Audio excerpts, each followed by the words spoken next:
Radhe friends, जय Shri Krishna. Veena Deepak Soni YouTube channel में आप सभी का स्वागत है। फ्रेंड्स, आज की वीडियो में आप सबको बताऊंगी सफला एकादशी व्रत कब रखा जाएगा, व्रत का प्रारंभ कब किया जाएगा और व्रत की पूजा विधि संपूर्ण जानकारी आप सबको एक ही वीडियो में मिल जाएगी, तो वीडियो को पूरा जरूर देखना। शास्त्रों में सफला एकादशी का बहुत ही महत्वपूर्ण माना जाता है। किसी भी काम में सफलता प्राप्त करने के लिए व्रत बहुत ही खास माना जाता है। सफला एकादशी का व्रत करने से साधक को सफलता और मोक्ष की प्राप्ति हो जाती है। इस व्रत के पुण्य से आपके सारे अटके हुए काम पूरे हो जाते हैं और आपकी मनोकामना की पूर्ति होती है। सफला एकादशी पर चावल का सेवन हमें बिल्कुल नहीं करना है। आप सबको पता है, इसके नाम से ही पता चल रहा है कि सफला यानी सफल होने वाली एकादशी। तो जितने भी आपके काम जो अटक गए हैं, ये पूर्ण नहीं हुए, अगर आप लोग इस पूरी मन और श्रद्धा के साथ इसका व्रत करते हैं, पूजा विधि करते हैं, तो आपके अटके हुए संपूर्ण कार्य सिद्ध हो जाएंगे। अब मैं आप सबको बताती हूँ 2025 में सफला एकादशी व्रत कब रखा जाएगा। साल सफला एकादशी का व्रत पौष महीने की कृष्ण पक्ष में एकादशी तिथि पर रखा जाता है। इस साल इस तिथि की शुरुआत 14 दिसंबर को शाम 6:49 पर होगी। इसका समापन 15 दिसंबर को रात 9:19 पर होगा। ऐसे में उदय तिथि के अनुसार सफला एकादशी का व्रत हम 15 दिसंबर 2025 को रखा जाएगा। आपको पूजा का शुभ मुहूर्त बताती हूँ। तो इस दिन ब्रह्म मुहूर्त सुबह 5:17 से 6:12 तक रहेगा। इस दिन पूजा का शुभ मुहूर्त 11:56 से लेकर दोपहर 12:37 तक रहेगा। इस मुहूर्त में पूजा करने का से शुभ फल की प्राप्ति होती है। मैं आप सभी को सफला एकादशी व्रत की सरल पूजा विधि बताती हूँ। सफला एकादशी के दिन ब्रह्म मुहूर्त में स्नान आदि से काम अपने प्रतिदिन के काम से निवृत्त होकर भगवान विष्णु का ध्यान करेंगे। उसके बाद में हम चौकी अपने मंदिर में भी पूजा कर सकते हैं या अलग से चौकी लगाकर भी पूजा कर सकते हैं। तो सफला एकादशी के दिन हम अलग से चौकी लगा लेंगे। चौकी के ऊपर हम पीला रंग का वस्त्र बिछा लेंगे, क्योंकि आप सबको पता है भगवान विष्णु को पीला रंग अत्यधिक प्रिय है। उसके बाद में फूलों का आसन लगाकर हम भगवान विष्णु, गणेश जी भगवान, लड्डू गोपाल की अगर आप सेवा पूजा करते हैं तो इन सभी को हम विराजमान कर लेंगे। आज के दिन हम लड्डू गोपाल जी भगवान को पंचामृत स्नान कराएंगे, क्योंकि सर्दियों का दिन चल रहा है, इसलिए हम पंचामृत स्नान की बजाय हम कच्चे दूध से ही लड्डू गोपाल भगवान को स्नान कर देंगे। तो सर्वप्रथम भगवान विष्णु की प्रतिमा को विराजमान कर लिया। उसके बाद में प्रथम पूज्य गणेश जी भगवान को विराजमान कर लिया। अब हम फूलों का आसन देकर हमारे लड्डू गोपाल जी भगवान को विराजमान कर लेंगे। लड्डू गोपाल जी को मैंने कच्चे दूध से पहले ही स्नान करा दिया। अब उनका श्रृंगार कैसा लग रहा है मुझे कमेंट बॉक्स में कमेंट करके जरूर बताना। पे मैंने हैवी सी वाइट कलर की पोशाक मेरे लड्डू गोपाल जी कान्हा जी को पहना दी है। उसके बाद में हम दीपक प्रज्वलित करेंगे, क्योंकि हमारी पूजा का शास्त्र हमेशा अग्नि होती है। तो आप यहाँ पे देसी घी का दीपक भी प्रज्वलित कर सकते हो, तिल्ली के तेल का भी दीपक प्रज्वलित कर सकते हो। तो यहाँ पे मैंने देसी घी का दीपक प्रज्वलित कर लिया। उसके बाद में हाथ जोड़कर व्रत का संकल्प लेंगे। हे भगवान, मैं आज आपका सफला एकादशी व्रत कर रहा हूँ या कर रही हूँ, आप निर्विघ्न होकर मेरे व्रत को पूर्ण करना। इस प्रकार संकल्प लेने के बाद में भाव रूपी सभी को स्नान कराएंगे। स्नान कराने के लिए एक शुद्ध गंगा जल लोटा ले लेंगे गंगा।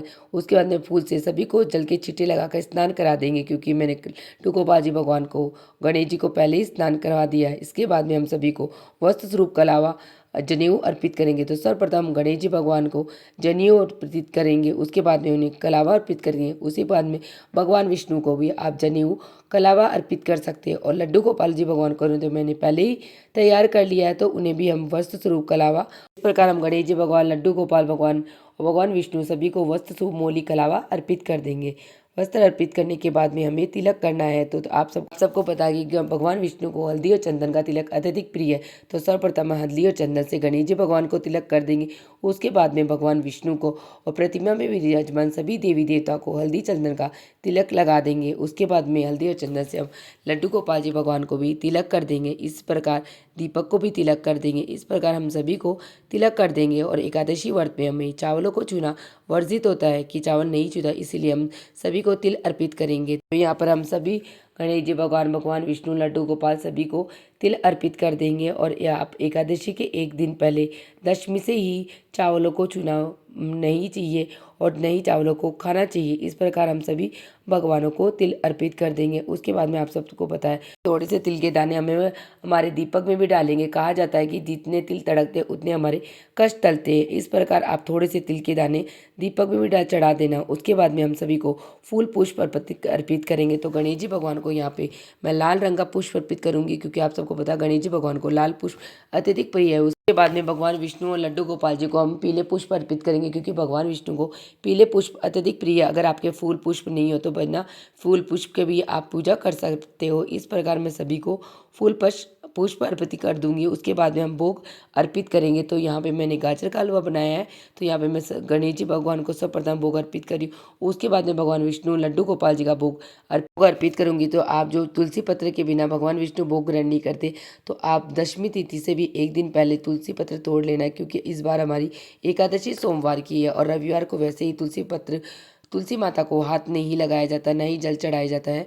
तो आप शनिवार के दिन ही तुलसी पत्र तोड़ के रख लें, जिससे आपको एकादशी व्रत में वह भगवान विष्णु को भोग में चढ़ाने के लिए आसानी लगेगी। उसके बाद में आपके पास जो भी ऋतुफल हो उसका भोग लगा देना। उसके बाद में इस सफला एकादशी व्रत के दिन हमें तिल और गुड़ का भोग अवश्य लगाना है। तो यहाँ पे मैं भगवान विष्णु को सफ़ेद तिल और गुड़ का भोग लगा रही। उसके बाद में भोग स्वरूप जल अर्पित कर देंगे और कुछ दक्षिणा अर्पित कर देंगे, क्योंकि हमारी पूजा में रही कमियों को पूर्ण करने के लिए दक्षिणा अर्पित की जाती है। उसके बाद में हमें एकादशी व्रत की कथा कहानी सुननी होती है। कहानी सुनने के लिए हम 1 लोटा जल लेंगे।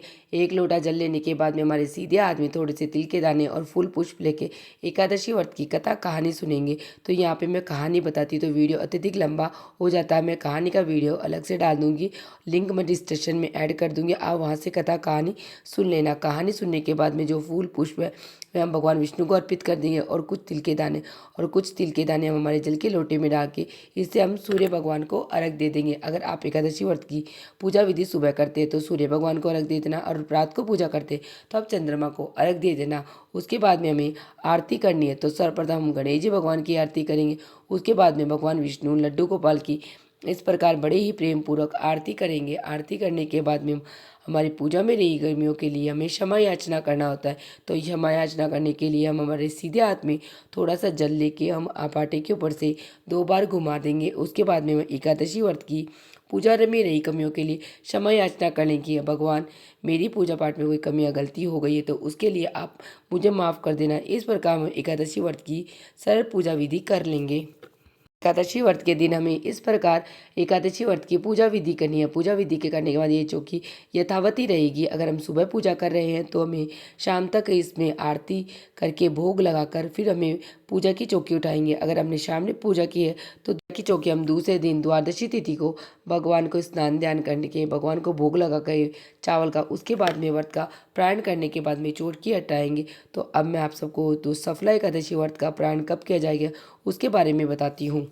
पंचांग के अनुसार सफला एकादशी व्रत का प्राण इसके अगले दिन यानी द्वादशी तिथि को किया जाता है। 16 दिसंबर 2025 को प्रातःकाल 7:07 से लेकर 9:11 के बीच में आप सफला एकादशी व्रत का प्राण कर सकते हो। यह सर्व उत्तम समय है। इस बीच में आप चावल बनाकर भगवान को चावल का भोग लगाकर व्रत का प्राण कर सकते हो, क्योंकि हमें एकादशी व्रत पर चावलों से प्राण करना आवश्यक जरूरी होता है। इसलिए हमें एकादशी के दूसरे दिन द्वादशी को व्रत के प्राण के लिए चावल अवश्य बनाने चाहिए। अब मैं आप सबको बताती हूँ सफला एकादशी व्रत अगर स्टूडेंट करते हैं तो उनके लिए क्या क्या फायदे होते हैं। सफला एकादशी व्रत को सनातन धर्म में बहुत खास माना जाता है। सफला एकादशी के दिन भगवान विष्णु की पूजा अर्चना की जाती है। इस दिन उपवास करने से और विधिवत पूजा करने से साधक की सारी इच्छाओं की पूर्ति होती है। यह व्रत पढ़ाई करने वालों के लिए बहुत ही खास माना जाता है। ऐसी मान्यता है कि सफला एकादशी का व्रत करने से छात्रों की पढ़ाई में सफलता प्राप्त होती है। इस व्रत को करने से सारी भव बाधाओं से मुक्ति मिलती है। यह व्रत पौष मास की कृष्ण पक्ष की एकादशी तिथि पर रखा जाता है, इसलिए इस व्रत का अत्यधिक महत्व है। तो अगर आप भी सफला एकादशी व्रत के दिन इस प्रकार विधि पूर्वक व्रत करते हो तो आपकी जो भी मन की इच्छा मनोकामना है वह अवश्य पूर्ण होती है। और सफला एकादशी व्रत का प्राण आप द्वादशी तिथि को करें।